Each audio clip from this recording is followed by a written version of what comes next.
দর্শক, আমরা আপনাদের সাথে যুক্ত আছি রাজধানীর কারওয়ান বাজার মোড় থেকে। আজকে রোজার প্রথম দিন, প্রথম রোজা পালিত হচ্ছে।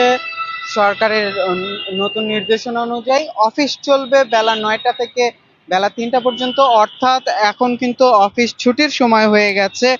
আর এই যে রোজাকে কেন্দ্র করে রাস্তায় যে অতিরিক্ত যানবাহনের চাপ, সেই যানবাহনের চাপে ঠিক রাস্তার পরিস্থিতি কেমন, যানজটের পরিস্থিতি কেমন, সেটি নিয়ে আপনাদের সাথে যুক্ত হয়েছি আজকে।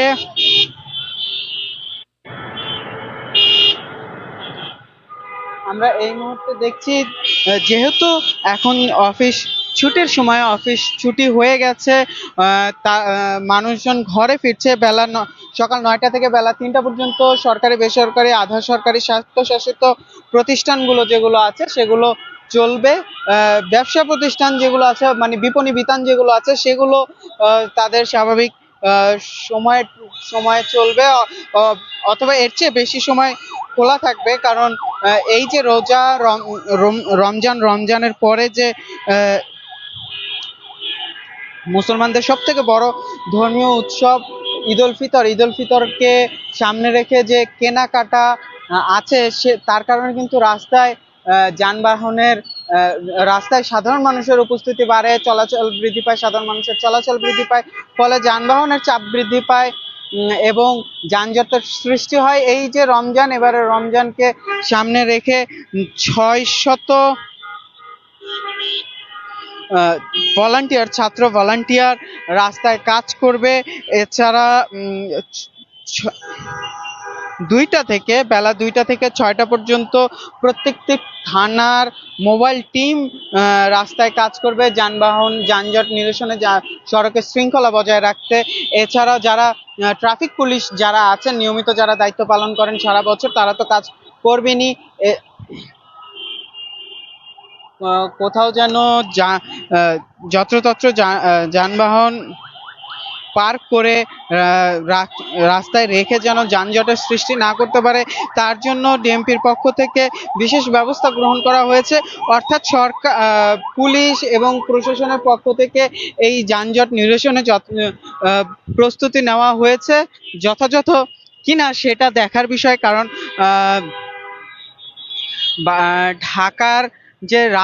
ঢাকার রাস্তা যতটুকু প্রয়োজন তার তুলনায় যেমন অপ্রতুল, তেমনি ঢাকার রাস্তার যে বিশৃঙ্খলা, বিশেষ করে ফিটনেসবিহীন যানবাহন,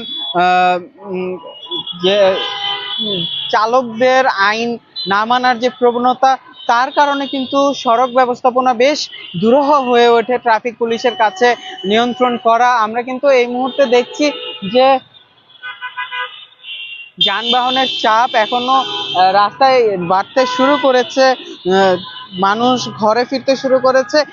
কারণ আজকে প্রথম ইফতার সেহেতু কিন্তু বেশিরভাগ মানুষই বাড়িতে নিজের পরিবারের সাথে ইফতার করতে চাইবেন, যার কারণে মানুষজন এখনই কিন্তু ঘরমুখী হয়েছেন, ঘরে ফিরছেন।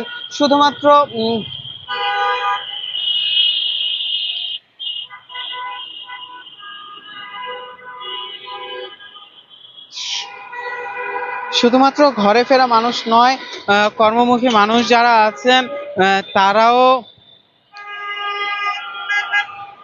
তাদের চাপও এই রাস্তায় এখন আছে। আমরা দেখছি যে কারওয়ান বাজার মোড় একটি ব্যস্ততম সড়ক, আপনারা জানেন এই ব্যস্ততম সড়ক, তার উপর এটি 4টি রাস্তার মোড়, যদিও মাঝখানে একটি গোল চত্বর দেওয়া আছে, কিন্তু এখানে কিন্তু কোনো ফুট ওভারব্রিজ নেই। ফুট ওভারব্রিজ না থাকার কারণে কিন্তু সাধারণ মানুষের বেশ ঝুঁকি নিয়ে রাস্তার মাঝ দিয়েই রাস্তা পারাপার হতে হয়, যার কারণে কিন্তু প্রায় দুর্ঘটনা ঘটে। আর এই যে সাধারণ মানুষের রাস্তার মাঝ দিয়ে রাস্তা পারাপার, এর কারণে কিন্তু এখানে যে গাড়ির গতি, সেই গাড়ির গতিও কমে যায় এবং যানজটের সৃষ্টি হয়।